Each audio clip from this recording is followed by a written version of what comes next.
Hello दोस्तों, मैं हूं गौरव एंड इस वीडियो के अंदर अपन देखने वाले हैं कि आपका ये एक EC2 इंस्टेंस है और इस EC2 इंस्टेंस के आगे आपने क्लाउड फ्रंट लगा रखा है, या इस EC2 इंस्टेंस की जगह आप एक नेटवर्क लोड बैलेंसर ले सकते हैं, एक एप्लीकेशन लोड बैलेंसर ले सकते हैं, क्लासिक लोड बैलेंसर ले सकते हैं, कुछ भी ले सकते हैं। बट अब प्रॉब्लम क्या आ रही है कि कोई भी जो एंड यूजर है वो आपका जो EC2 इंस्टेंस है उसको डायरेक्टली हिट कर पा रहा है, पहली चीज। दूसरी प्रॉब्लम ये आ रही है कि अगर आपका यहाँ पे एक लोड बैलेंसर होता तो लोड बैलेंसर को भी डायरेक्टली हिट करता। तो इस चीज से आप प्रिवेंट कैसे करेंगे, ये जो चीज है ये मुझे आपको इस वीडियो में दिखानी है। चलिए अब इसका सॉल्यूशन ढूंढने का ट्राई करते हैं। अब मैं आप लोगों से रिक्वेस्ट करूंगा कि आप इस वीडियो को यहीं पॉज करें और खुद सोचें कि इसके क्या क्या पॉसिबल सॉल्यूशन है। ठीक है, मान लीजिए आपको इस क्वेश्चन का आंसर नहीं पता, कोई बात नहीं, आप वीडियो कंटिन्यू कीजिए, मैं आपको उसका आंसर दूंगा। अब आप में से वो लोग जिन्होंने मेरे पुराने वीडियोस देखे हैं, उन लोगों के दिमाग में एक चीज तो जरूर चमक गई होगी, वो है सिक्योरिटी ग्रुप। कि वो सिक्योरिटी ग्रुप के अंदर अपन कुछ ऐसा कॉन्फ़िगरेशन कर देते हैं कि जो क्लाउड फ्रंट है ना, केवल उसी को परमिशन देंगे और वो जो क्लाउड फ्रंट है केवल वही जो EC2 इंस्टेंस है उसको एक्सेस कर पाए, बाकी कोई भी एक्सेस नहीं कर पाए। अगर आप लोगों के दिमाग में ये चीज चमकी है, सच बता रहा हूं बहुत अच्छी चीज चमकी है और एकदम सही आंसर है। अब दूसरा क्वेश्चन पूछता हूं, करोगे कैसे? क्लाउड फ्रंट का जो सर्वर है उसका IP एड्रेस आपको पता कहां है? बताया किसने कि क्या है IP? चलिए अब है क्या कि अगर आप AWS के डॉक्यूमेंटेशन देखोगे तो वहां पे आपको, आप इस डॉक्यूमेंटेशन पे जाओगे तो आपको ये दिख रहा है और आपको ये एक IP range.json। तो मैं इन दोनों पे क्लिक करके दो नई टैब ओपन करता हूं, ठीक है। तो IP रेंज जो है ये देखिए एक जेसन फाइल मिल गई और इस जेसन फाइल के अंदर जहां पे भी service equal to CloudFront है वो सारे के सारे आपके क्लाउड फ्रंट के IP एड्रेस हैं। तो मैं सर्च करता हूं यहाँ पे क्लाउड फ्रंट, तो अब ये दिख रहा है ये क्लाउड फ्रंट, ठीक है। देखते हैं टोटल कितना है। चलो मैं और भी ज्यादा सर्च करता हूं। क्लाउड फ्रंट के 213 IP एड्रेस अवेलेबल हैं। दूसरा जो टैब अपन ने ओपन किया था उसके अंदर डायरेक्टली क्लाउड फ्रंट के IP एड्रेसेस आपको दे दिए। ये सारे के सारे आपके क्लाउड फ्रंट के IP एड्रेस हैं। अब मैं आपको बोलूंगा करो, केवल इन सारे IP एड्रेस को ही तो आपको सिक्योरिटी ग्रुप में ऐड करना है। कैसे करोगे? लगाओ दिमाग। अब आप मेरे को मेरी प्लेलिस्ट दिखा के बोलोगे कि गौरव आप लोगों ने हमको टेराफॉर्म सिखा दिया है, इस टेराफॉर्म के हेल्प से मैं एक कोड लिखूंगा सारे के, और ये जो IP की जो लिस्ट दी है ना, ये सारे के सारे मैं एक सिक्योरिटी ग्रुप में डाल दूंगा। अगर आपके दिमाग में ये चीज चमक रही है, आप एकदम सही है, आप ऐसा कर सकते हैं। दूसरा, आप बोल सकते हैं, हो सकता है आपने टेराफॉर्म की मेरी सीरीज ना देखी हो, आपने मेरी एनसिबल की सीरीज देखी हो जो मेरी पहली सीरीज थी यूट्यूब पे। आप बोलोगे यार गौरव एनसिबल के अंदर मैं कर दूंगा, एनसिबल भी आइडेम्पोटेंसी सपोर्ट करता है और टेराफॉर्म भी स्टेट फाइल मैनेज करके रखता ही है और मैं इनके हेल्प से तुरंत कर दूंगा। एकदम सही है, कुछ भी गलत नहीं है। अब होगा क्या, 2 दिन बाद यहाँ पे जो IP एड्रेस है, या तो ये IP एड्रेस, कुछ IP एड्रेस रिमूव हो गए और कुछ एक्स्ट्रा ऐड हो चुके हैं। उसके बाद में भी आप बोलोगे यार टेराफॉर्म के हेल्प से मैं डेटा सोर्स से एक URL हिट करके एंड कर दूंगा। आप एकदम सही है, टेराफॉर्म और एनसिबल के हेल्प से आप ये चीज इजीली कर सकते हैं, कोई प्रॉब्लम नहीं है, आप कर सकते हैं।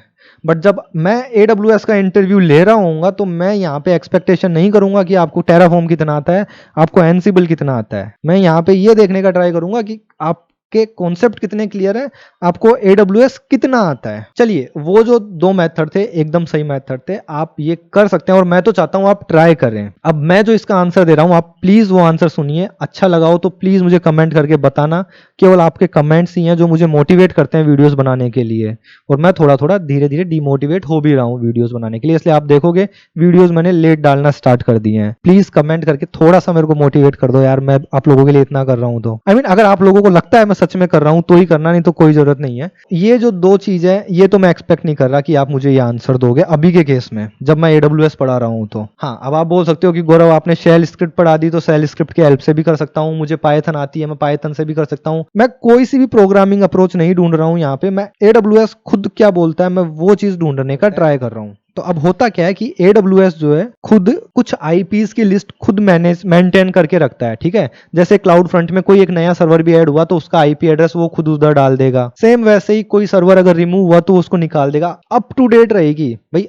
यूं मानिए कि AWS ने उस लिस्ट के अंदर आज कोई अपडेट किया है और आपको पता चले 3 दिन बाद, बट AWS एक लिस्ट ऐसी रहता है जो खुद मेंटेन करके रखता है। वो लिस्ट आपको कहां मिलेगी मैं आपको वो बताता हूं। तो आपको VPC में जाना है। VPC में वापस से एक टॉपिक, VPC जो है वर्चुअल प्राइवेट क्लाउड ये जो VPC सर्विस है ये मैं आपको अच्छे से एक्सप्लेन करूंगा। अभी के केस में मैं अज्यूम नहीं कर रहा कि मैंने VPC पढ़ा दिया है, मैं यहाँ पे केवल आपको एक लिस्ट बताने वाला हूँ, ठीक है। एंड VPC के अंदर आप नीचे देखिए मैनेज प्रीफिक्स लिस्ट, ये जो प्रीफिक्स लिस्ट है ये आपके काम की चीज है। यहाँ पे आपको ये दिख रहा है, ये amazon.com global cloud front origin facing. तो अगर आप इस लिस्ट के अंदर अगर आप एंट्रीज देखोगे तो इसके अंदर सारे के सारे क्लाउड फ्रंट के आईपी एड्रेसेस ऑलरेडी अवेलेबल हैं। तो अब आपको सिंपल सा क्या करना है, ये जो लिस्ट है इस लिस्ट का आपको आईडी कॉपी कर लेना है। डिटेल्स पे जाता हूं एंड ये इसका प्रीफिक्स लिस्ट जो है इसका मैंने आईडी कॉपी कर लिया। अब वापस EC2 इंस्टेंस पे चलते हैं।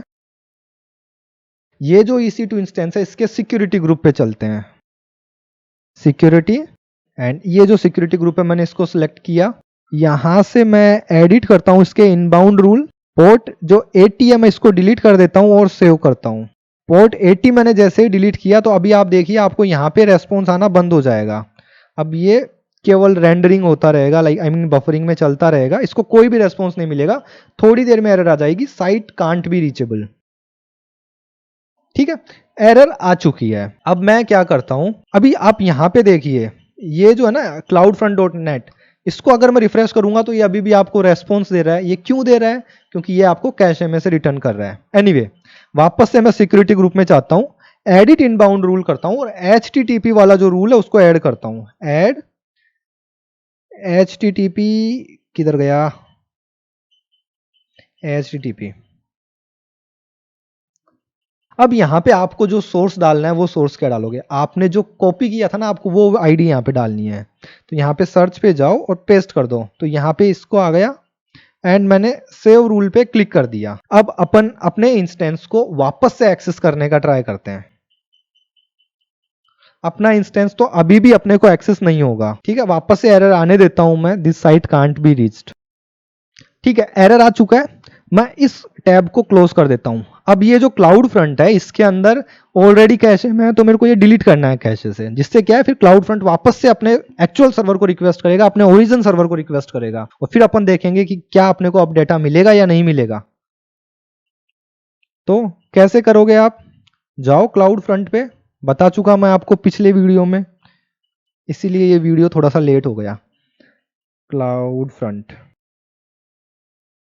इनवैलिडेशन पे गया, create invalidation, again /* create invalidation. वापस से इसको कंप्लीट होने देते हैं, ठीक है दोस्तों। तो ये कंप्लीट हो चुका है। अब अपन वापस से क्लाउड फ्रंट पे चलते हैं एंड अब देखते हैं क्या मैं यहां पे डेटा लेके आ पाऊंगा या नहीं लेके आ पाऊंगा। तो अभी आप देखिए हिट फ्रॉम क्लाउड फ्रंट था। अब क्या क्लाउड फ्रंट का सर्वर जो है वो मेरे एक्चुअल सर्वर से बात कर पाएगा या नहीं कर पाएगा, क्योंकि अपन ने सिक्योरिटी ग्रुप अपडेट कर दिया है। तो अब आप देख सकते हैं, राइट। और अभी आप यहां पे देखिए मिस फ्रॉम क्लाउड फ्रंट, मतलब अब मेरा जो क्लाउड फ्रंट है और मेरा जो EC2 इंस्टेंस है दोनों एक दूसरे से बात कर रहे हैं। अपन ने यहाँ पे क्या किया था, मैनेज IP एड्रेस यूज किए थे। मैनेज लिस्ट जो थी उस लिस्ट को मैनेज करता है AWS खुद। तो आपको इंतजार नहीं करना, ऐसा नहीं है कि आप एनसिबल की जो आपकी प्ले बुक है या फिर आपका टेराफॉर्म का जो कोड है आप उसको हर 5 मिनट में, हर 10 मिनट में, हर 2 घंटे में चला के देख रहे हो कि कोई नया IP एड्रेस तो नहीं आया है, उसको अपडेट करना है सिक्योरिटी ग्रुप में। अब आपको जरूरत नहीं है, वो उस लिस्ट में जैसे ही ऐड होगा उसको अपने आप परमिशन मिल जाएगी आपके सर्वर को हिट करने की, उस आपके सर्वर पे रिक्वेस्ट सेंड करने की, और आपका सर्वर जो है उसको रेस्पॉन्स भी देगा। आई होप आपको ये वीडियो अच्छा लगा होगा एंड प्लीज़ यार मेरे चैनल को शेयर कर देना लिंक्डइन पे, मुझे वहाँ मेंशन भी कर देना, मेरी थोड़ी सी हेल्प हो जाएगी मेरे चैनल को ग्रो करने में। प्लीज़ मेरी हेल्प कर देना। चलिए दोस्तों, तो इस वीडियो में इतना ही, मिलते हैं अगले वीडियो में, बाय बाय।